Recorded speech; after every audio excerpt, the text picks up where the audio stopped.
Red Balloon Rock Talk.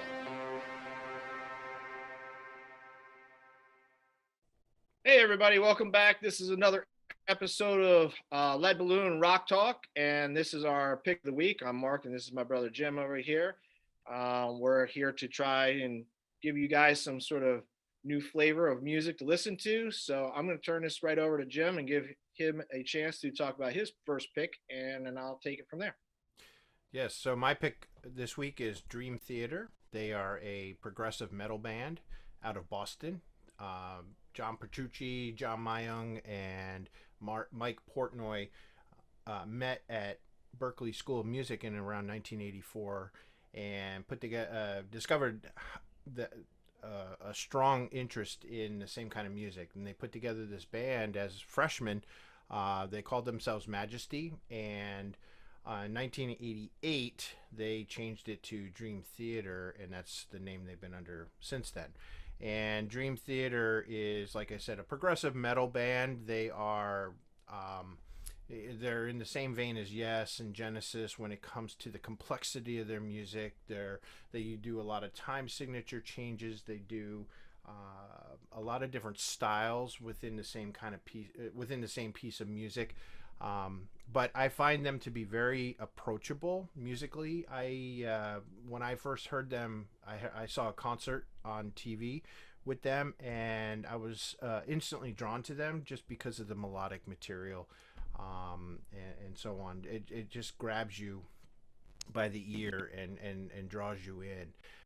John Petrucci is a masterful guitar player.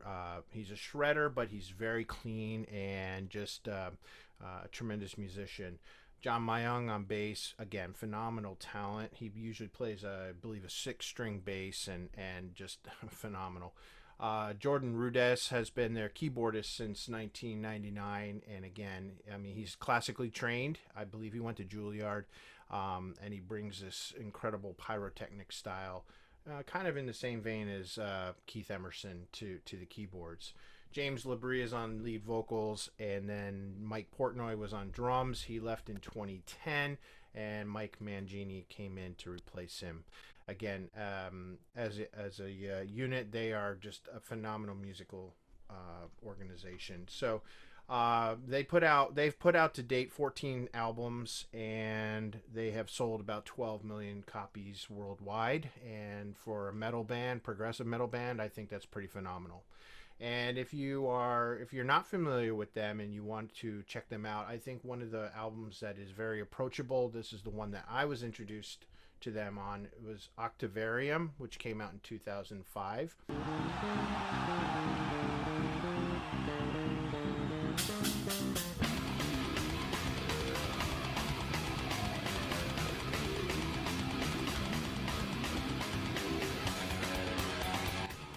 And again, I think most of the cuts on there, a wide variety of styles and just some great music. So Octavarium, if you're interested, as well as many of their other albums. So my pick this week is Dream Theater.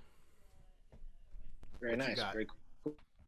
All right. So, what I got is another band from California, like normal. I don't know how I end up always doing this to myself, but the band I've chosen for the day is Little Feat, and they've been around since 1969 in one form or another.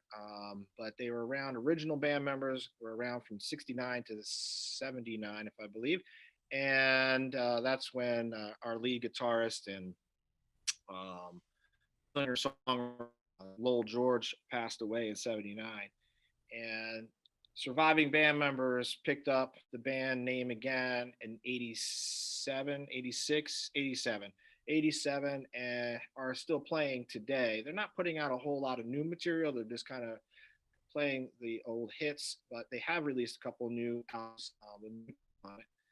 I recommend the band only because they have a lot of similarities in sound to the band, which we've mentioned in past episodes. And I love the band, Robbie Robertson, that whole setup. The difference is you have an East Coast kind of band sound with the band, and then you have the West Coast sound with Little Feat, and it's kind of surprising. Some people actually put Little Feat into the Southern rock category, which I can understand. I see why they do it a little bit, but they truly are not a Southern rock band. I think of Leonard Skinner, 38 Special, or ZZ Top before I think of Little Feat. But um, those are just semantics, I suppose. So it's interesting that after the death of a lead singer, and we just talked about this in our past episode, how a band just picks right up and they have been able to replace their singer. They have been able to go out and perform and do the thing that they love doing most, and that is putting out music that people really enjoy listening to. It's kind of interesting. I just want to throw a little tidbit here that in 1975, Rolling Stone magazine was interviewing Jimmy Page, and Jimmy Page said in the interview that Little Feat was his favorite American band. Hmm. Now, if you didn't know this already, but I'll say it anyway, Led Zeppelin spent most of their career here in the United States. Most people think, well, because they're British and what have you, the English band, they spent a lot of time in Europe, but quite to the contrary, they made their mark here in the United States. So I found that rather an interesting tidbit that even Jimmy Page really admired the Little Feat band and what their accomplishments are. So if you really want something a little bit different and you really want something really comfy that makes you feel good, this band is definitely for you. It's got a little bit of blues in it, just very high energy, really good rip roaring, good clean music. Like their musicality is phenomenal, and I use that word a lot, phenomenal, but I can't say it enough about this band here. So there you go.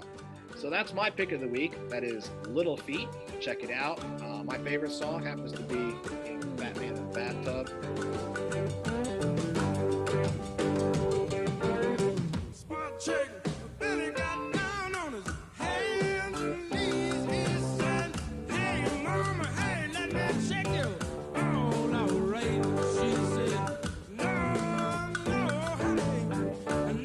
By the way, my first album listening to it was one of their live albums, which was Waiting for Columbus, and I definitely highly recommend listening to that full album.